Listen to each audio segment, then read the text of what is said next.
So it's just gone 11 p.m. Just got in from another Deliveroo shift. It's Saturday night, so another busy night. Delivery versus minimum wage. So the minimum wage in the UK is £8.21 per hour. If you're over 25, it's a little bit less if you're under 25. How's that compare with Deliveroo? Well, I've been doing Deliveroo for months and months now. Initially started off in the bicycle, just doing it part-time while I had another job. Then I sacked that job in. I was just doing Deliveroo full-time while I worked on other projects. You know, the intention was never to do like Deliveroo as a career. It was while I'm launching these other projects. I've got one business I'm launching in the pipeline. I've got this YouTube channel, which none of my YouTube channels are monetized yet. This one's close to being monetized. I've got another one's close to being monetized, and I'm just launching another one soon. So the intention was to be more creative. I haven't done as much YouTube as I wanted to because I've had a lot of other things up in the air. But the point is, Deliveroo was good while it was being flexible. It was never the long-term intention. But how do I earn more than minimum wage? Well, that's questionable. I do on paper, I do about 35 hours a week Deliveroo, make in the region of £300 to £350, which is okay, but it's not really great compared to what you could earn in most other jobs.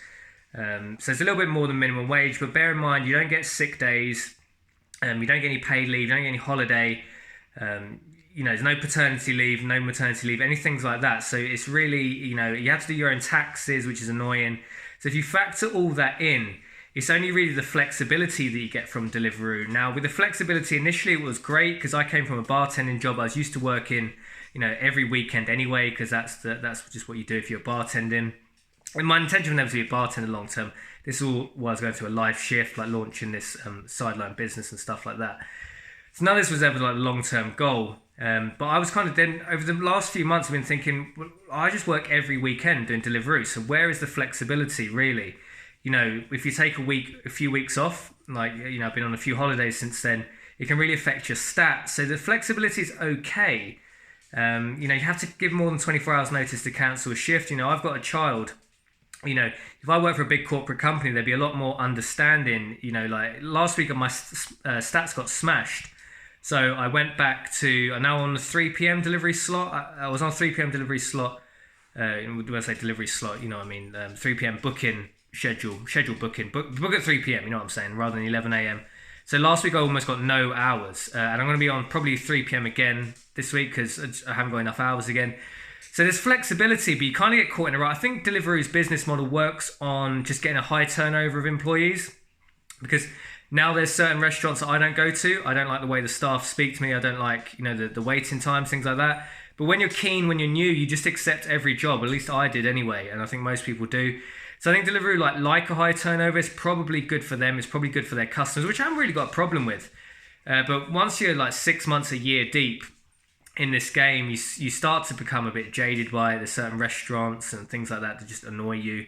Now I've become quite militant. If people put in their address, the way I see it, it's a contract between me and Deliveroo that I'm going to deliver to that address. If I phone the customer and they're like, hey, yo, that was the wrong address. Sorry, I'm an idiot. I put the wrong address in. I just refuse to deliver it because the way I see it, I've got a contract to deliver from point A to point B. And now if you're redirecting me to point C, and Deliveroo always refuse to add any kind of bonus to that. I'm running a motorbike, which, bear in mind, I guess like 100 miles to the gallon. So, petrol costs aren't the end of the world, but, I'm servicing, I'm maintaining it, I'm paying the insurance. I'm fronting the whole logistics of getting the food there. That's just what I do. I just basically refuse Deliveroo now. If the customer changes where they want the food to be delivered, even if it's by accident, unless it's literally around the corner and I phone them and they sound really nice on the phone, then I'll do it. But if they just sound like idiots on the phone, sorry, I just say, look, unless Deliveroo are going to pay me more, you're going to have to send another rider out. So the job can be quite annoying. It's only marginally more than minimum wage, and once you factor in, you don't get holiday pay, you don't get any sick leave, stuff like that. It's probably, and you have to do your own taxes, you're not getting a pension. Once you factor all that in, you're not really breaking really above minimum wage, but this the flexibility. So if you're doing it short term, like it's gig economy, stuff like that, do it, in my opinion, if you're launching a sideline business. Yes, you can make good money in it, but, this was never the long-term intention for me. It was to launch this other business. Oh, I'm really sweating, it's such a hot day. Wrap this video up anyway. So if you do it, if you're long-term and, you've got something else you're creating, or you're just a super hard worker. There's quite a few Eastern Europeans that I bump into. they're just working like every hour God sends. You know, they're smashing it from like 11 a.m. sometimes like 11 p.m. just grinding, and they're making good money each week. But that was never my long-term intention. Mine was to do this to give me more time to do social media, which unfortunately because of life issues haven't really got to. But I'm doing all right social media, you know, especially the other channel's doing all right. And launching this business was taking up all my time really. So if you're looking like that, or you're young, yeah, it's great. But Deliveroo is quite annoying. It's barely above minimum wage. The flexibility is okay, but you're still working every weekend anyway because you need to do super peak hours. So you basically find yourself, well, at least I do, you know, to try and get 11 a.m. delivery slot, working every Friday, Saturday and Sunday, which I was used to before. But bartending is more fun, and Deliveroo is sometimes, people talk to you like idiots. Especially a lot of the restaurants, the snooty ones. Yeah, I know they're busy. A lot of them talk to you like you're an idiot. Some of the certain ones I just reject now because, you know, their customer service is awful, which is whatever. They're looking after their eating customers, but you know the way I see it, Deliveroo, we're representing another customer. Anyway, that's just my moaning with Deliveroo. We'll start switching up this channel anyway. I'm going to do too much more on Deliveroo. We're going to switch up more into like philosophy and life goals and things like that. So if you come to the end of the run, if you don't want to see videos like that, you can unsubscribe. But if you want to keep subscribed, there's going to be lots more interesting content. I've got my other politics and news channel, which is Liberty Bunker, so sign up to that if you want. And yeah, this one's going to switch this up a little bit, so maybe give it a few videos, unsubscribe if you don't like the new direction it goes in, but love to have you going forward. So yeah, Deliveroo is what it is. It's marginally above minimum wage, but it's quite annoying. You don't get a pension, you don't get sick days, so bear all that in mind. Maybe do it while you improve your life, create a business, get self-employed, things like that. It's good for things like that. Anyway, so yeah, a bit of a ramble, but that's where I am at Deliveroo at the moment. Let me know your thoughts. Are you earning minimum wage? I know some people out there, especially in cities. I'm ride Milton Keynes on a motorbike. I'll just quickly end on this.